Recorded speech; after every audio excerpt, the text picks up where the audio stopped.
Hey guys, Rod Reverend here, owner of this 1955 Ford Fairlane Club sedan since I was 16 years old.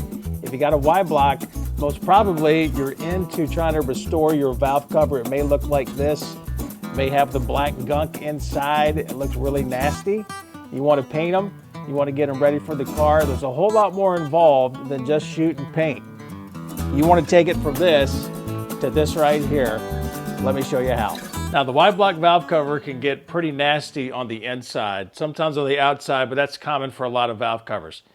On the inside, because the Y-block doesn't breathe like a lot of early overhead valve V8 engines, Ford kind of tinker with this over the years. There's a crankcase breather on the side, a little tube on the side. Then later on there was one in the back of the valley pan itself. Then they went to PCV in the early 60s. And what that means is there's a lot of gunk that will get built up inside of it. You got to get that out. Different ways to do that, but I think the best way is this way right here. Okay, like we said, easiest thing to do just at home is just oven cleaner. This stuff's pretty good. Let it soak. Sometimes even overnight it'll be fine. Get a lot of the junk out of there, even that paraffin-based leftover residue. And I even took a wire brush to this thing, got a lot of stuff out, but I don't want to throw these in the bead cabinet. Don't want to sandblast these. I'm going to remove this little lip right here and show you how bad all of the gunk that can set up in here. You may think you have your valve covers clean, but I'm going to tell you, you don't. Kind of simplistic to remove this lip. It's spot welded in there, and we just basically need to get a grinder on that.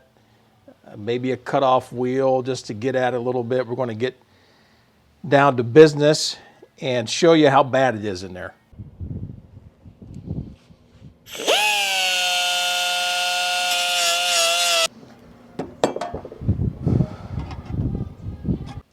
All right, before we go any further, yes, I know the difference between a cutoff wheel, grinder, all the rest of it, but those little discs do a really good job at getting at spot welds if you're careful with it. A whole lot quicker than a grinder. But anyway, you can tell we've torn off one side here. I just want to go around quickly and just show you that is the gunk that's behind that lip. That is next to impossible to get to, and if you're at home, you're going to have a hard time doing that. I recommend, if you're working on these, just to save yourself any kind of hassle with junk in your engine, take off that lip. You really don't need it. All right, guys, something else you can use is what I call a seam buster from Steck. I don't even know if they make this anymore. I've had this for a long time. I keep it in my cabinet over here that's got all my paint and body tools in it. Really made for body panel work, but for what you're doing here, it works great. Let me show you how this tool will take apart those spot welds.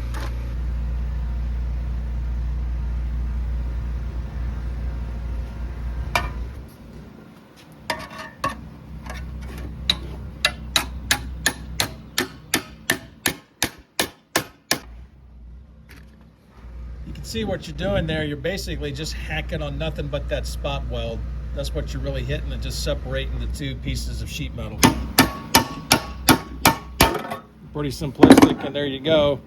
Got that spot weld taken care of, so nice. All right, guys, sorry about that. I had to close the garage door. Must be a special pressure washing. Everybody, their grandma's getting their driveway and sidewalk. It's just pretty loud. Anyway, you can see the spot welds are, well, some of them are still there. It's going to be easier to grind away now that all that lip is gone. You can tell getting at all that gunk's going to be simplistic too.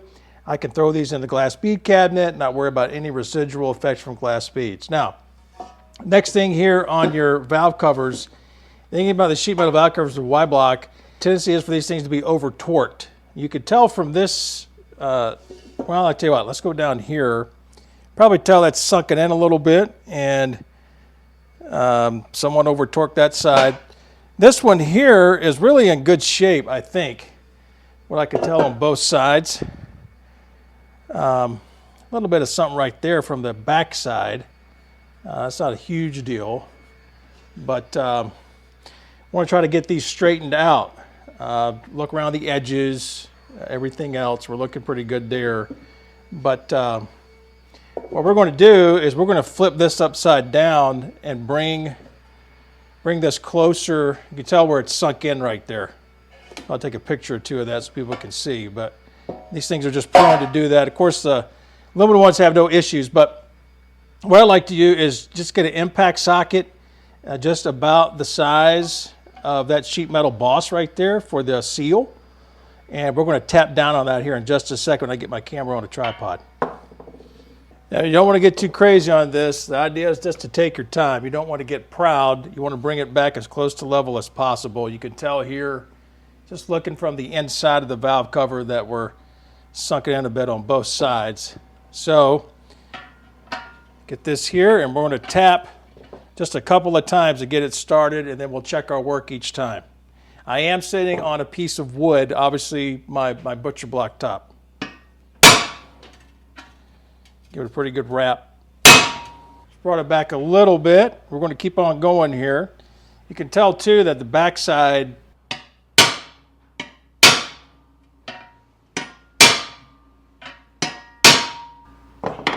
see where that has landed us. Oh, that's looking much better already. I don't know if you can tell or not, but we're almost even there on this side. The side right here is about done. I don't know. You can tell, but it's come up there. Just take your time on it, and it's not too difficult to do. You just want to check yourself as you go so you don't get too proud with it. And here I can tell everything's much better than it was.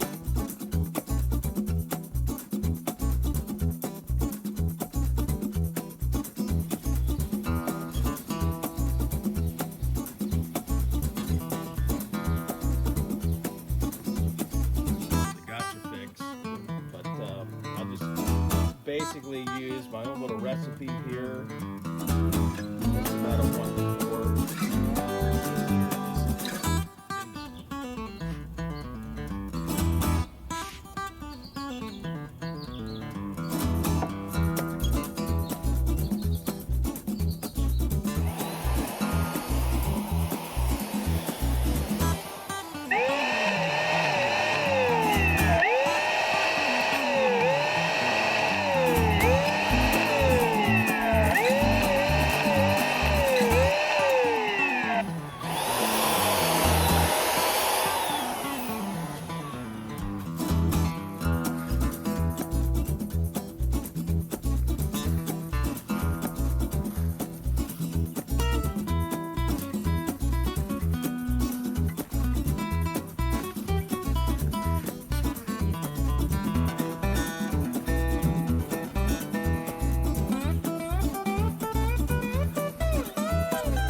All right, guys, basically for the Ford Y block, there's a few different types of valve covers. Number one, we've probably seen here on the channel, my aluminum Thunderbird valve covers, 55 to 57, 292 and 312s that they came on.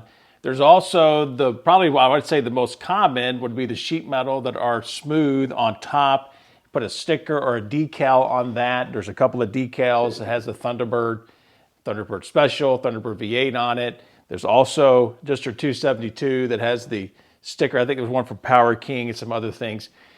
There's also a sheet metal version that's stamped with the letters F-O-R-D on top. I think 58 or 59. I can't remember exactly when those came out. Usually up to 64. Then there's also the sheet metal version like these as well, like the smooth top and the Ford, but it'll have Mercury stamped on it as well. You've probably seen those too. So what we're going to do here, we're going to use alcohol, clean off our paint. I know it's pretty good, but anyway, make sure there's nothing getting in the way of the adhesive that's on the back of these stickers right here for these 272 valve covers. So basically just going to spray them down. Of course, this is just basically rubbing alcohol. Make sure we have a completely clean surface with no grease, wax, residue, nothing like that at all. You can hear it squeaking a little bit even with paper, so you know it's clean. Now there are decals for the Thunderbird and Thunderbird V8, Thunderbird Special that you'll have to soak in water.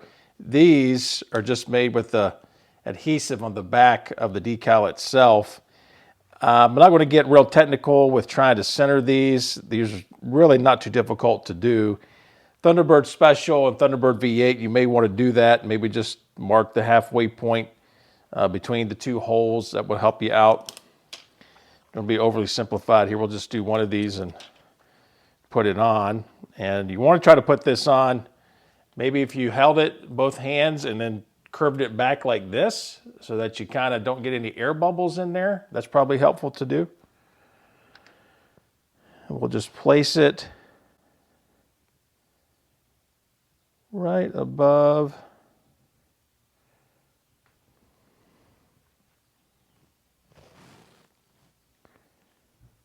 centered there. Looking good. And then smooth from the center all the way out.